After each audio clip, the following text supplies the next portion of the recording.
어떻게 내 자매가 전부 한국 남자랑 결혼했어요? 이 질문을 받을 때마다 우리는 서로를 보며 웃었습니다. 정말 신기하죠. 저희는 일본에서 태어나고 자란 평범한 네 자매였습니다. 처음부터 한국에 관심이 많았던 것도 아니고 한국어를 유창하게 할 줄 아는 것도 아니었습니다. 그런데 지금은 모두 한국에서 살고 있어요. 그 과정이 마치 운명 같기도 하고 어쩌면 피할 수 없는 흐름처럼 느껴지기도 합니다. 그런데 저는 사실 끝까지 고민했던 사람이었습니다. 첫째, 둘째, 셋째 언니가 차례로 한국으로 떠날 때까지 저는 일본에서 부모님과 함께 남아 있었습니다. 언니들이 한국에서 점점 자리를 잡아가고 있을 때도 저는 일본에서 안정적인 직장을 다니며 살아가고 있었어요. 나만 일본에 남아도 괜찮을까? 이 고민을 시작한 순간 제 인생이 바뀌기 시작했습니다. 모든 것은 첫째 언니 사오리부터 시작되었습니다. 사오리 언니는 우리 네 자매 중 가장 독립적이고 도전적인 성격이었어요. 대학을 졸업하자마자 캐나다로 유학을 떠났고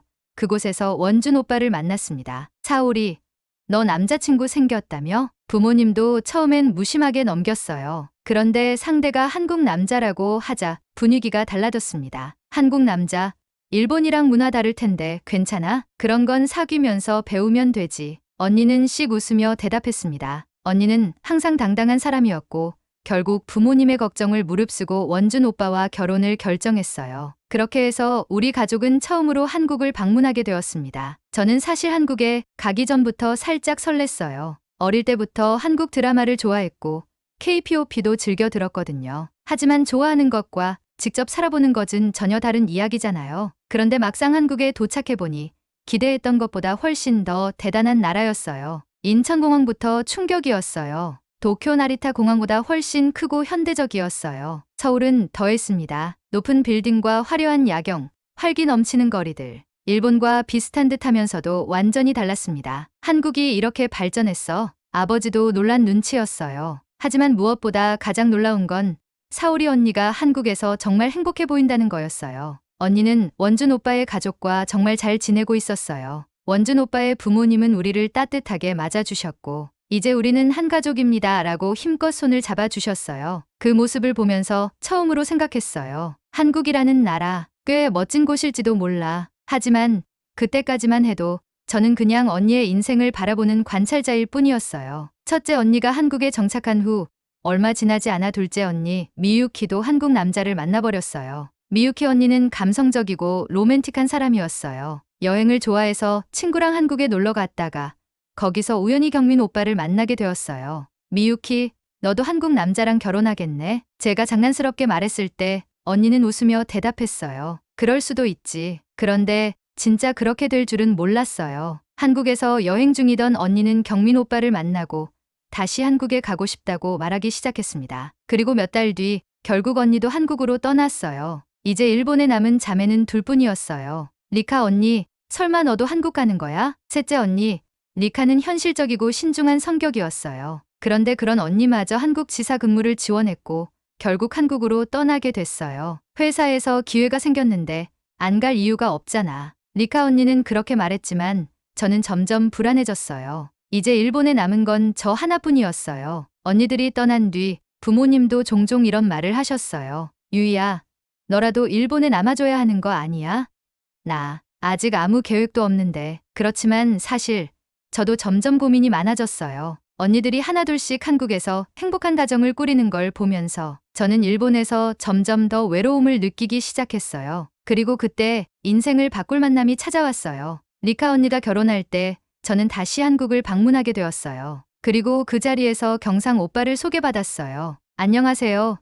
리카 씨 동생이시죠? 경상 오빠는 첫인상부터 좋은 사람이었어요. 그런데 저는 처음 만난 그 순간을 아직도 잊지 못해요. 식장 한쪽에서 혼자 있던 저에게 경상 오빠가 자연스럽게 다가와 말을 걸었습니다. 여기 낯설죠?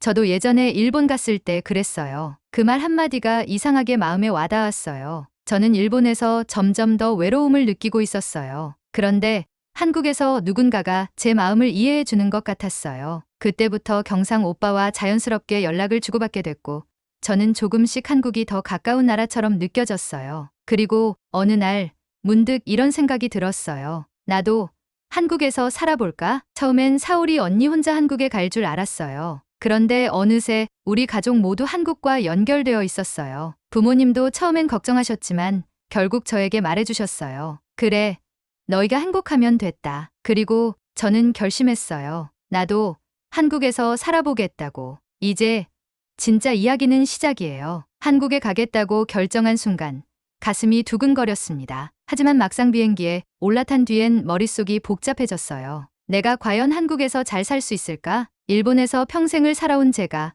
언니들이야 사랑하는 사람을 따라 한국에 간 거지만 저는 다릅니다. 단순한 호기심과 막연한 기대만으로 이곳에 왔어요. 그런데 막상 도착하니 제가 너무 쉽게 생각했던 건 아닐까 하는 생각이 들기 시작했습니다. 인천공항에 도착해 공항 버스를 탔습니다. 어디서 내리지? 버스는 빠르게 도로를 달렸지만 저는 하나도 익숙하지 않은 한글 간판과 방송을 보며 멍해졌어요. 일본에서도 지하철을 많이 타고 다녔지만 여기는 느낌이 완전히 달랐습니다. 빠르게 움직이는 사람들, 전광판에서 쏟아지는 정보들. 한국어를 읽을 줄은 알지만 실전에서는 머리가 하얘졌어요. 아, 나 지금 완전 혼자구나. 언니들이 다 한국에서 잘 살고 있다고 해서 저도 당연히 적응할 수 있을 거라고 생각했는데 현실은 달랐어요. 그때 제 휴대폰이 울렸습니다. 어디야? 도착했어? 그 순간 갑자기 마음이 놓였습니다. 경상 오빠가 도착한 저를 픽업해서 숙소까지 데려다 줬습니다. 첫날이라 힘들지.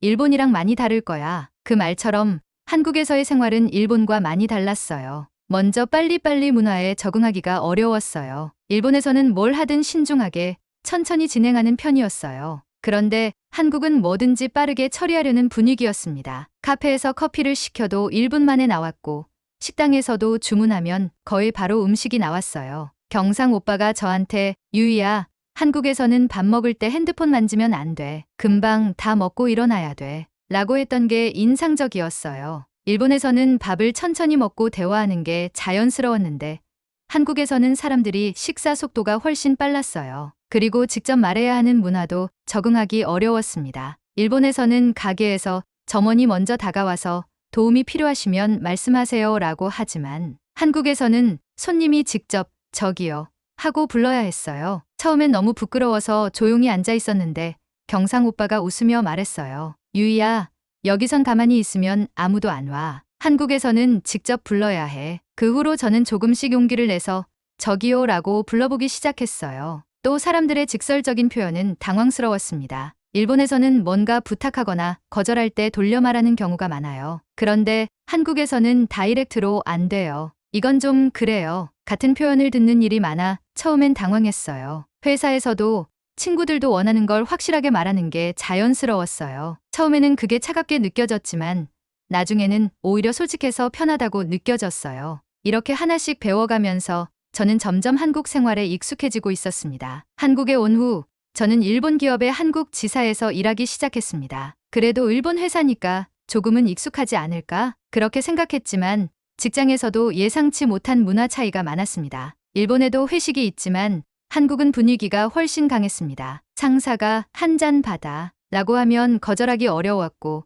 술을 못 마시는 사람도 분위기에 맞춰야 하는 경우가 많았어요. 경상 오빠가 저한테 한국에서는 한 번 거절하면 되는데 너무 여러 번 거절하면 오히려 이상하게 보일 수도 있어 라고 조언해줬어요. 그리고 일본에서는 일의 정확성이 중요하지만 한국에서는 일의 속도가 정말 중요했어요. 상사가 갑자기 이거 내일까지 해와 라고 하면 정말 내일까지 해야 했어요. 처음엔 너무 당황해서 밤 늦게까지 야근한 적도 있었어요. 하지만 점점 한국식으로 적응하면서 저는 빠르게 일하면서도 실수하지 않는 법을 배워갔어요. 또 회사에서 일하면서 한국어를 많이 써야 했어요. 하지만 가끔 어려운 표현이 나오면 이해하기 힘들었고 중요한 회의에서 내용을 놓칠까봐 긴장하기도 했어요. 경상 오빠가 저를 많이 도와줬고 언니들도 너 한국어 많이 늘었다고 칭찬해줬어요. 저는 퇴근 후에 한국어 공부를 더 열심히 하면서 점점 실력이 늘어갔어요. 이렇게 하나하나 적응해가면서 저는 한국에서 점점 자신감을 가지게 됐어요. 한국에서 적응해가면서 경상 오빠와의 관계도 깊어졌어요. 하지만 어느 날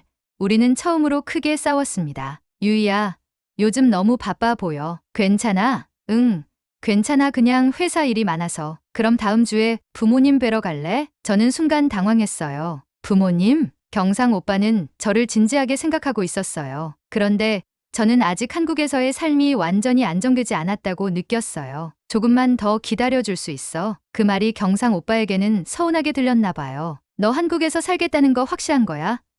아니면 그냥 잠깐 있다가 다시 일본 갈 생각이야? 그 말을 듣고 저는 혼란스러워졌어요. 내가 정말 한국에서 평생 살아도 괜찮을까? 그동안 저는 한국에 적응하는 데만 집중했지 미래에 대해 깊이 고민해 본 적이 없었어요. 저는 중요한 선택의 기로에 서 있었습니다. 경상 오빠와 그 이후 우리는 서로 연락을 하지 않았습니다. 그동안 오빠가 제게 얼마나 큰 존재였는지 저는 그제야 깨닫기 시작했어요. 너 한국에서 살 거라는 거 확실한 거야? 그 말이 계속 머릿속을 맴돌았습니다. 솔직히 말하면 저는 아직도 확신이 없었어요. 한국에서의 생활이 재미있기도 하고 배울 것도 많았지만 가끔 너무 힘들다는 생각이 들 때도 있었어요. 내가 정말 한국에서 평생 살아도 괜찮을까? 경상 오빠와 거리를 두고 지내면서 저는 다시 한국에서의 삶을 냉정하게 바라보게 됐어요. 처음 한국에 왔을 땐 정말 모든 게 신기하고 재미있었어요. 우와, 한국에서는 카페에서 커피도 이렇게 빨리 나오는구나. 버스에서 카드만 대면 자동으로 환승이 되네.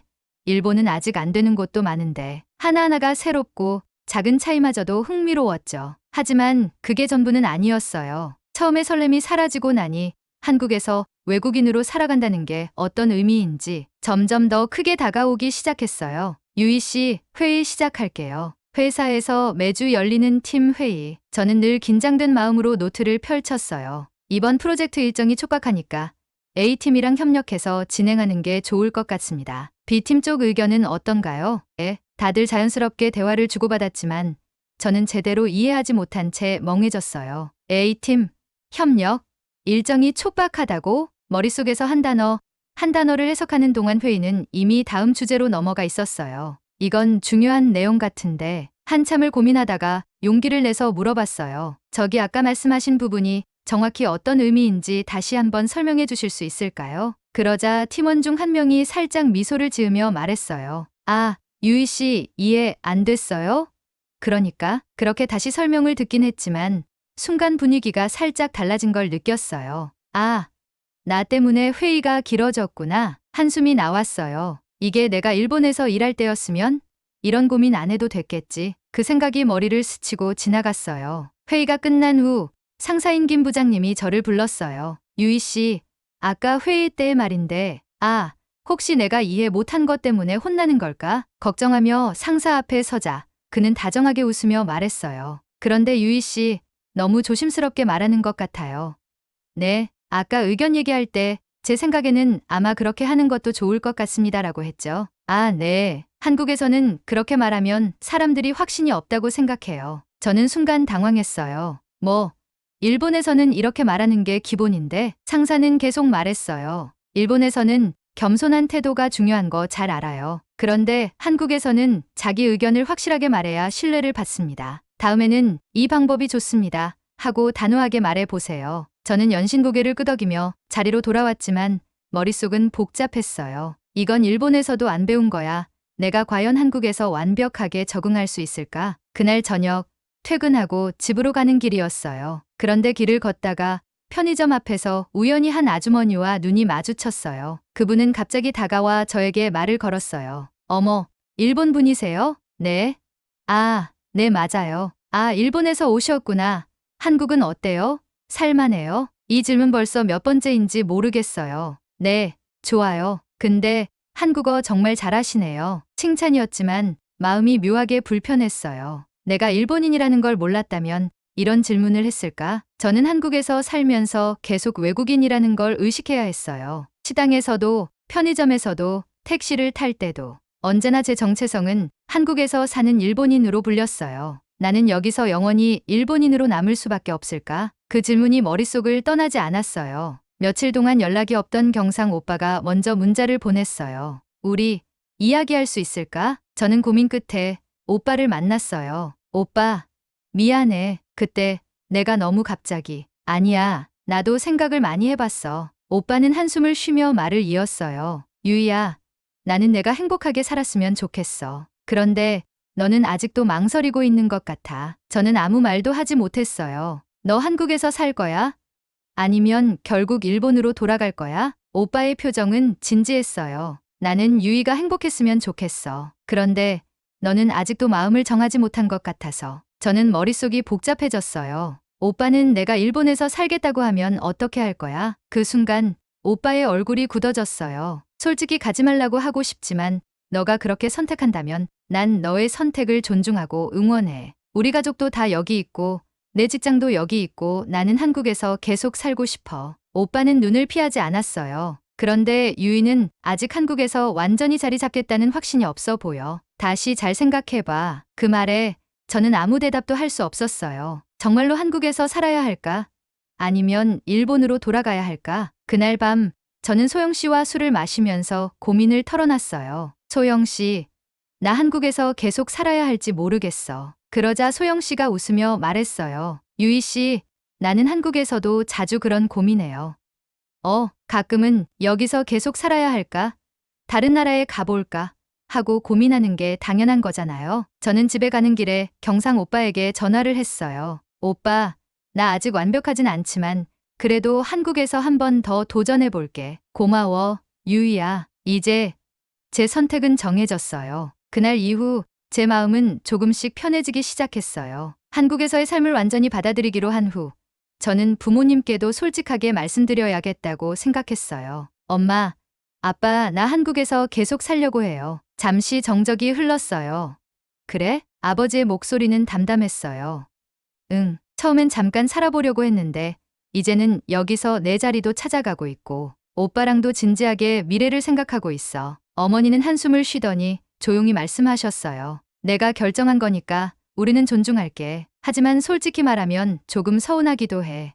엄마, 우리 네 딸 중에 한 명쯤은 일본에 남아줄 줄 알았거든. 그 말을 듣고 저는 순간 목이 메었어요. 그래, 나 때문에 부모님이 외롭다고 느낄 수도 있겠구나. 엄마, 미안해요. 하지만 일본이랑 한국은 가깝잖아. 자주 찾아갈게요. 그리고 엄마 아빠도 한국 놀러 오세요. 맛있는 것도 같이 먹고 여행도 다니고. 그러자 어머니는 웃으며 대답하셨어요. 그래, 그럼 된 거지 뭐. 그렇게 부모님과의 대화도 마무리됐어요. 한국에서의 생활을 계속하기로 결정한 후 저는 더 이상 잠깐 머물다 갈 사람이 아니었어요. 회사에서의 태도부터 달라졌어요. 저는 더 이상 회의에서 제 생각에는 아마도 같은 모호한 표현을 쓰지 않았어요. 대신 제 의견은 이렇습니다. 이 방법이 가장 효과적일 것 같아요. 라고 말했어요. 상사는 만족스러운 표정을 지으며 고개를 끄덕였어요. 한국 친구들과 더 가까워졌죠. 소영 씨가 먼저 연락해서 유이 씨, 주말에 한강 피크닉 갈래요? 라고 물어봤어요. 저는 망설이지 않고 좋아요 라고 대답했어요. 예전 같았으면 일본인인 내가 괜히 불편한 건 아닐까 라고 걱정했겠지만 이제는 그런 고민을 하지 않기로 했어요. 특히 한국이 진짜 내 집처럼 느껴지기 시작했어요. 집에 돌아와 따뜻한 보일러 바닥에 누워있을 때 문득 이런 생각이 들었어요. 이제 한국이 낯선 나라처럼 느껴지지 않네. 여기가 내 집이구나. 경상 오빠와 산책을 하는 길이었어요. 유이야. 응? 우리 다음 주에 부모님께 인사드리러 갈까? 저는 순간 놀랐어요. 부모님께 인사? 응, 너랑 나 이제 진짜 미래를 같이 만들어 가야 하니까. 그 말에 저는 다시 한번 제 선택을 돌아봤어요. 정말 괜찮을까? 하지만 제 마음속에서 더 이상 불안함이 올라오지 않았어요. 나는 이제 한국에서 내 삶을 살아갈 거야. 응, 좋아. 저는 경상 오빠에게 환하게 웃으며 대답했어요. 그 순간 오빠는 제 손을 꼭 잡았어요. 며칠 뒤 저는 한강을 따라 천천히 걸으며 경상 오빠와 함께 이야기를 나누고 있었어요. 처음 한국 왔을 때 기억나?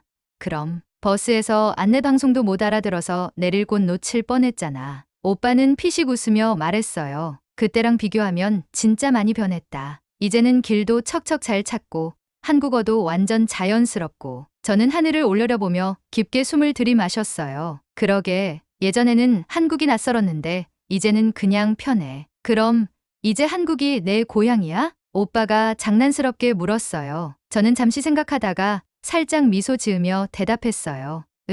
한국도 내 고향이 될 수 있을 것 같아. 그리고 오빠를 바라보며 덧붙였어요. 앞으로 함께할 사람이 있으니까. 그 순간 한강 위로 저녁 노을이 퍼져나갔어요. 경상 오빠는 환하게 웃으며 제 손을 잡았어요. 나도 그렇게 생각해, 유이야. 그렇게 저의 한국에서의 이야기는 새로운 시작을 맞이하고 있었어요. 한국에서 살기로 결심하기 전까지 저는 늘 이런 고민을 했어요. 나는 일본인인데 한국에서 평생 살아도 괜찮을까? 여기서 영원히 외국인으로 남아야 할까? 하지만 이제는 그런 고민을 하지 않아요. 나는 한국에서도 살아갈 수 있고 일본에서도 살아갈 수 있다. 중요한 건 내가 어디에 있느냐가 아니라 내가 누구와 함께 하느냐라는 걸 깨달았으니까. 결혼 준비를 하면서 언니들에게 전화를 걸었어요. 언니, 나 결혼해. 첫째 사오리 언니는 깜짝 놀랐어요. 정말?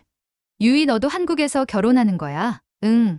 그러니까 이제 우리 네 자매 다 한국에서 살게 된 거네? 그제야 우리는 웃으면서 깨달았어요. 우리가 이렇게 될 줄 누가 알았을까? 첫째 언니는 캐나다에서 만난 원준 오빠와 결혼했고, 둘째 언니는 한국 여행 중 우연히 만난 경민 오빠와 결혼했고, 셋째 언니는 직장에서 만난 종규 오빠와 결혼했고, 그리고 이제 막내인 저까지 한국에서 결혼을 하게 된 거예요. 우리 진짜 대단하다. 그러니까 일본에서 태어난 네 자매가 전부 한국에서 살고 있다니. 우리는 서로를 보며 웃었어요. 드디어 결혼식 날, 사오리 언니, 미유키 언니, 리카 언니가 저를 보며 웃었어요. 막내가 드디어 시집을 가네? 이제 우리 진짜 다 한국 사람이야. 우리가 이렇게 될 줄 누가 알았겠어? 언니들의 말을 들으면서 저는 결혼식장에 서 있는 경상 오빠를 바라봤어요. 그리고 생각했어요. 이제 진짜 내 한국에서의 삶이 시작되는구나. 결혼식을 마치고 저는 경상 오빠와 함께 우리 집으로 돌아왔어요. 집 안에 들어오자마자 저는 가방을 내려놓고 거실에 털썩 앉았어요. 피곤해?